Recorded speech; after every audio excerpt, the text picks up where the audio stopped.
Que personne ne vous séduise par de vains discours, car c'est à cause de ces choses que la colère de Dieu vient sur les fils de la désobéissance. Éphésiens 5, verset 6. Ces péchés que vous commettez, c'est de la désobéissance à la parole de Dieu. Cela montre que vous n'aimez pas Dieu. Vous ne connaissez que le nom de Jésus. Vous servez Dieu, mais vous n'êtes pas engagé envers lui. Ceux qui aiment Dieu sont ceux qui gardent ses commandements. Vous ne gardez pas les commandements de Dieu. Dieu a dit, ne mentez pas, vous mentez. Ne tuez pas, vous tuez. Ne convoitez pas, vous convoitez. Ne commettez pas d'adultère, vous le faites. Ne regardez pas de pornographie, vous le regardez. Ne vous masturbez pas, vous vous masturbez. Mari, aimez votre femme, vous aimez votre petite amie plus que votre femme. Femme, soyez soumise à votre mari. Votre mari est la dernière personne que vous écoutez à la maison. Mais par contre, vous chantez à l'église, vous êtes le pasteur de l'église,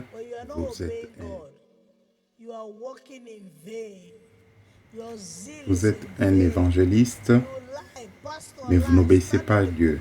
Vous travaillez en vain. Votre zèle est en vain. Vous êtes le pasteur, vous vous tenez dans la chair et vous mentez. Vous couchez avec des veuves, des femmes de l'église, des orphelins qui viennent à l'église pour demander de l'aide. Vous les acculez et vous couchez avec. Vous êtes un menteur. Vous ne pouvez pas voir Dieu un jour, ne vous y trompez pas. Vous êtes peut-être là assis en vous disant que vous avez servi Dieu, que pendant 50 ans vous avez prêché cet évangile et que tant de gens ont donné leur vie à Christ à cause de vous. Mais c'est un mensonge. Dieu vous a fait savoir que si un homme pêche, si un homme juste pêche, toute sa justice sera oubliée. Un seul péché que vous commettez, alors tous vos 60 ans, 50 ans, 10 ans de ministère et de justice seront oubliés. Et Dieu dit, vous recommencerez à zéro. Si Dieu vous accorde sa grâce, pour certaines personnes, elles vont juste simplement mourir et aller en enfer. Il y a beaucoup de pasteurs auxquels vous ne croirez jamais qu'ils sont en enfer, mais ils sont bien là. Ne laissez donc personne vous séduire. Ne soyez pas participants avec ceux qui commettent ces péchés. Dieu nous a avertis de ne pas être associés avec ces choses. Ne soyez pas des ivrognes. Les ivrognes sont des pécheurs qui ne connaissent pas Dieu. Ne soyez pas des fornicateurs. Les fornicateurs sont ceux qui ne connaissent pas le Christ. Ne soyez pas des adultères. Les adultères sont des gens qui ne connaissent pas Jésus-Christ. Si vous connaissez Christ, vous ne tromperez pas votre femme ou votre époux. Ne soyez pas des fumeurs de tabac et autres. Ne prenez pas de drogue. Les drogués n'appartiennent pas à Christ. Ne donnez pas de pots de vin. N'acceptez pas de pots de vin. Ne vous livrez pas à la corruption. Ne portez pas de faux témoignages contre votre prochain. Ne haïssez pas votre prochain. Ne haïssez pas les gens. N'ayez pas de rancune dans votre cœur. Mais vous prenez part à toutes ces choses. Aujourd'hui, l'Église est devenue comme le monde. Il n'y a aucune différence. Si on vous montrait un pasteur aujourd'hui et une personne qui l'a converti, et on vous demandait qui est le pasteur et quelle est la personne qui a été convertie, cette personne soit un musicien ou un pécheur mondain, si on prenait une photo de deux, vous ne pourrez pas dire qui est le pasteur et qui est le pécheur. Vous ne saurez pas qui est le pécheur ou qui est le pasteur. Alors que c'était l'Église qui devait enseigner le monde comment s'habiller. Mais vous ne saurez pas qui est le pasteur. Et Dieu nous a dit, ne soyez pas participants de ces choses.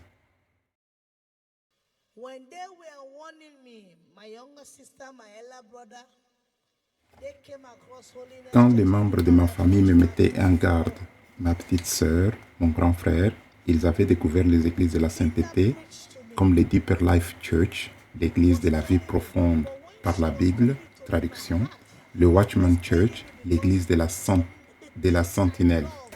Finda, ma petite sœur, me prêchait, mais quand elle me parlait, mon cœur me faisait mal, parce qu'elle condamnait toutes les choses que moi j'aimais.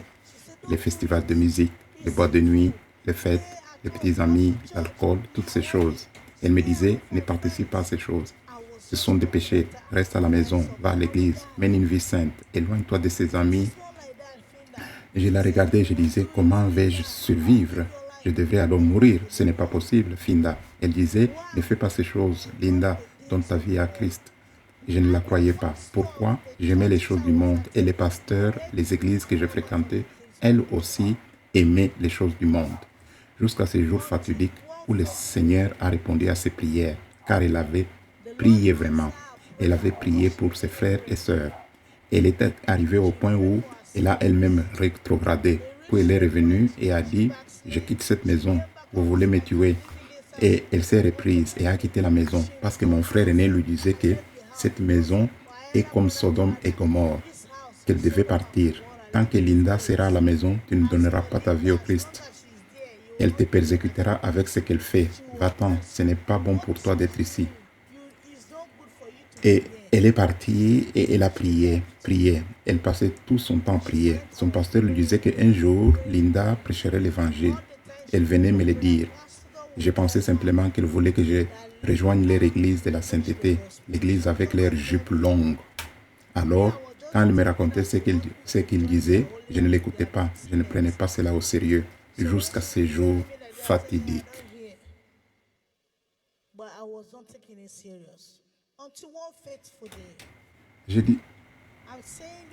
Je dis ça pour toi qui te caches. Tu aimes avoir tes boucles d'oreilles. C'est ce dont je vais parler. Tu dis, moi je vais aller à l'hôtel.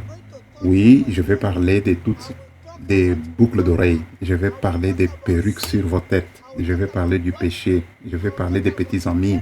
Je vais parler des petites amies. Je vais parler de boire de l'alcool. Je vais parler de toutes ces choses que tu aimes, que tu n'aimes pas. Et ta chair va souffrir. Et certains d'entre vous,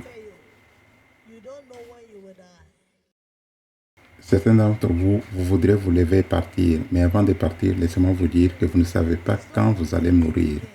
Vous pouvez aller dormir dans un hôtel et ne jamais vous réveiller. Vous pouvez rentrer chez vous et vous dire, oh, ces gens-là, ils veulent juste me faire changer. C'est ce qu'ils veulent que je fasse. À quoi servira-t-il? Mais un jour, peut-être que vous entendrez Dieu vous dire, je t'avais amené là pour te faire grâce. Regarde, tu étais à côté du ciel. Si ce jour-là, tu m'avais donné ta vie et m'aurais dit, Dieu, je suis désolé, je te demande pardon pour mes péchés, tu serais rentré, car tu n'avais plus qu'une semaine à vivre sur terre. Mais tu ne le savais pas. Alors, ne jouez pas avec ceci. Quand vous entendez la parole de Dieu, la vraie parole de Dieu, ne vous en détournez jamais.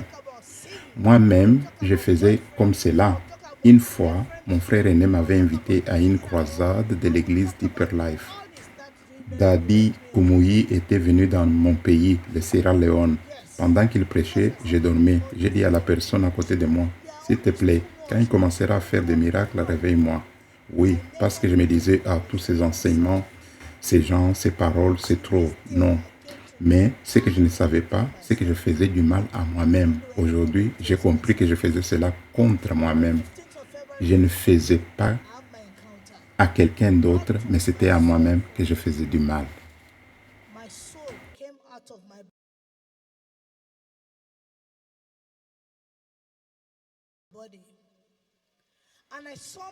Jusqu'à ce jour fatidique du 15 février 2013.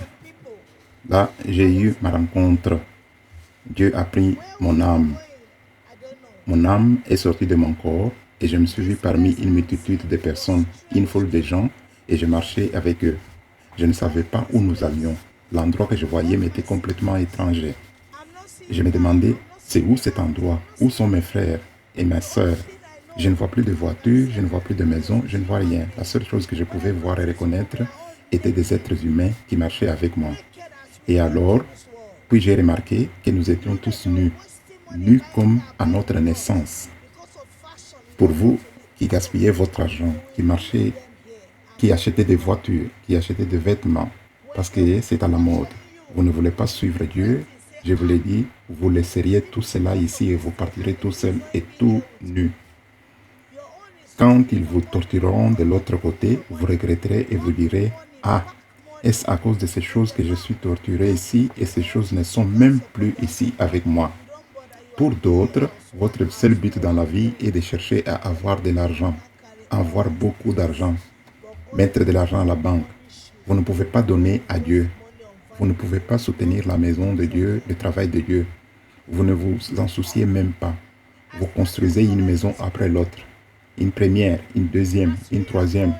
Quand vous mourrez, vous ne pourrez pas emporter toutes ces maisons avec vous. Mais Dieu vous punira car vous aurez gaspillé votre argent pour ces vanités et non pour des choses qui plaisent à Dieu. J'ai donc continué à suivre ces personnes et pendant que nous marchons, j'ai continué à ressentir une chaleur qui venait vers nous. Dieu, mes chers frères, a rendu ma conversion très dure. Peut-être vous avez entendu mon témoignage et vous avez donné votre vie à Christ.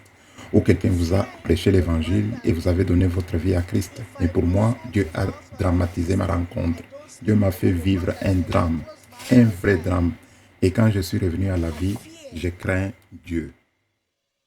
Hallelujah. So as I was following these people, we were going.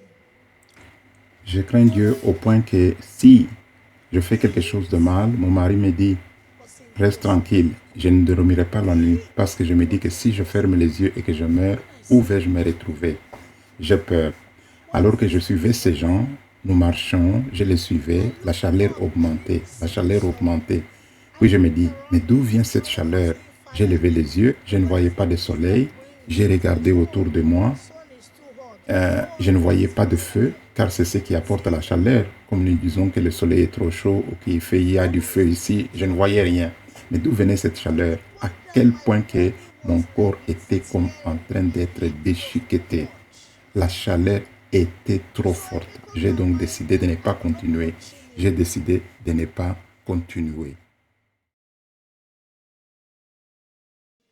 I make up my mind not to continue. Je me suis dit, je vais faire demi-tour. Peut-être que je verrai un endroit que je reconnaîtrai et je m'enfuirai. Mes chers frères, quand j'ai décidé de ne plus suivre ces gens, mes jambes continuaient à les suivre. Mes jambes me conduisaient. Puis, je me suis dit, ah, j'ai commencé à pleurer.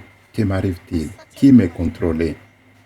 Mes chers frères, avant de vivre cette expérience de mort, le 13 ou le 14 février, j'ai profité de la vie. Je ne savais pas que moi, Linda, le 15 février, j'allais mourir. C'est pourquoi Dieu te met en garde. Peut-être tu ne verras pas l'année 2025. Tu ne le verras pas. Je ne veux pas mettre de la peur en vous, mais je vais te faire peur pour que tu puisses échapper à la mort de l'enfer. Pas à la mort terrestre. Nous tous, nous mourrions un jour, mais la mort la plus pénible est la mort en enfer. Je veux que vous gardiez à l'esprit ce que je vous dis. Maintenant, vous pouvez dire, oh, l'année prochaine, nous réglerons le problème l'année prochaine et vous n'aurez pas le temps de le faire. Il s'est passé quelque chose dans le village de Papa Rika. J'ai été choqué. Papa Rika avait prévu d'aller dans son village. Ses cousins avaient prévu de l'accueillir pour faire de l'évangélisation. Ils étaient nombreux. Et il y avait plusieurs femmes qui se préparaient aussi et qui se disaient, demain, nous allons faire de l'évangélisation. D'après ce que j'ai compris. Le matin, les autres femmes se sont réunies pour aller faire de l'évangélisation. Elles prévoyaient d'aller à la maison d'une des mamans pour aller la chercher et pour aller ensemble à l'évangélisation. Mais le matin, elles l'ont trouvée morte dans son lit. La croisade s'est transformée en enterrement. Qui lui a dit qu'elle allait mourir le lendemain matin alors qu'elle avait prévu d'aller faire de l'évangélisation? Nous disons, ceci, nous irons faire cela, Dieu nous regarde et décide de nous écarter. C'est pour cela, donnez votre vie à Jésus maintenant, quand vous savez que vous voyez encore le jour, quand vous savez que vous êtes encore en bonne santé. Ne dites pas demain matin, quand je me réveillerai. Pensez bien que vous pouvez aussi vous endormir et ne jamais vous réveiller.